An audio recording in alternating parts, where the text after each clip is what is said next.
Bryce has been in the bathtub for the last 8 hours reading the China study. Let's go look and see.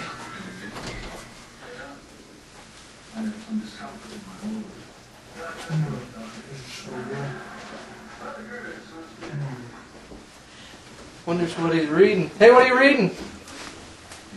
Oh, just the China study. How is it? You know, Risley always said, reading in the bathtub always works. So, but, oh my gosh.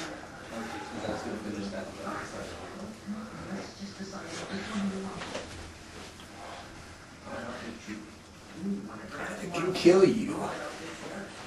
No! You can't be serious. Oh, I'm serious. That's what the book says. Let me read that. Well, hello. We're at the home of Bryce Ripien. We're about to have an interview with Dr. Bauman. So here we go. Hi everybody, this is Bryce here at my house. I have the opportunity to interview my father, Dr. Bauman. Let's take it off and see what kind of questions we can get out of it. The first question I have for you is, what is it that you do at the University of Utah? Actually, before I answer that question, the question I have for you is, what is it you're doing at Snow College? Anyway, to answer your question, I am the Director of Learning Resources at the University of Utah School of Medicine. I oversee the academic enrichment and support programs for medical students at the university. I have a pretty important father. Alright. The next question I have for you is, are there ways that students can change their diet to improve their grades? Well, one of the most important things that a student can do is to not skip meals.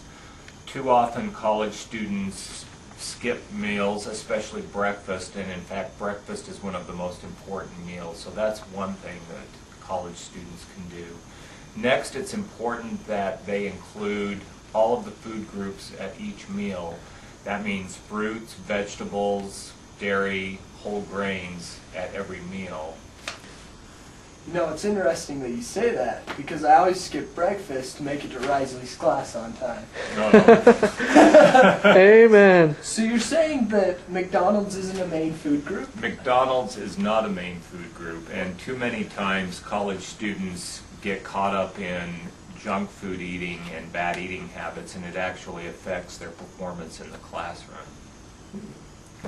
So not only is it important to include foods from all of the food groups, it's important that you eat protein-rich foods, because protein helps the mind and the mind's agility and the ability to stay on top of things. It's also important to include carbohydrates, because carbohydrates help us relax and feel more at ease.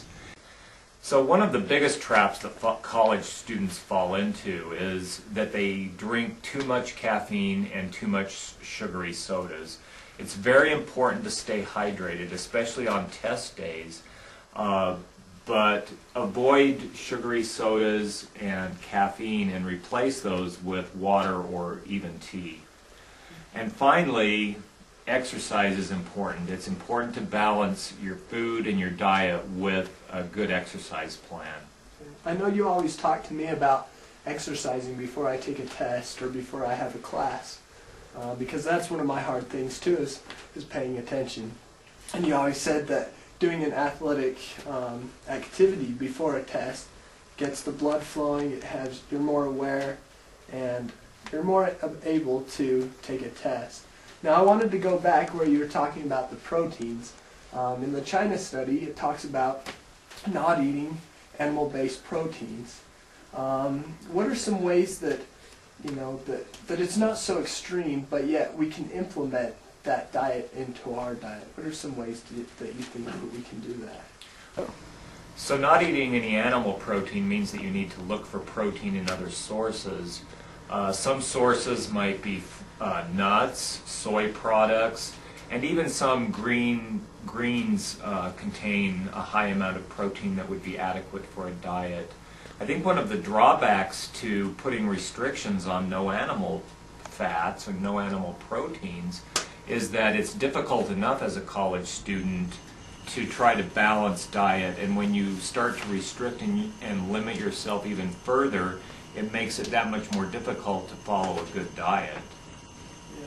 You know, also I think one of the difficult things with the China study is that as college students we're always on the go. You know, it's always speed. That's why a lot of college students eat fast foods, is because it's quick, it's easy, and we can eat and go. And I think that's one of the things that we use a lot.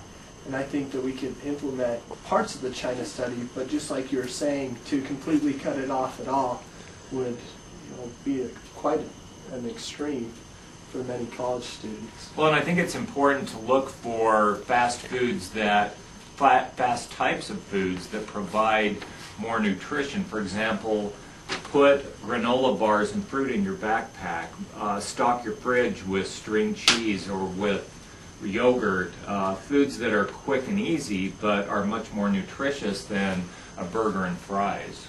Yeah. You know, for me, while I was experimenting with this diet, I always, you know, saw that instead of grabbing the bag of candy, you know, eating peaches and different things like that, I was able to better my health, and I saw a lot come from that.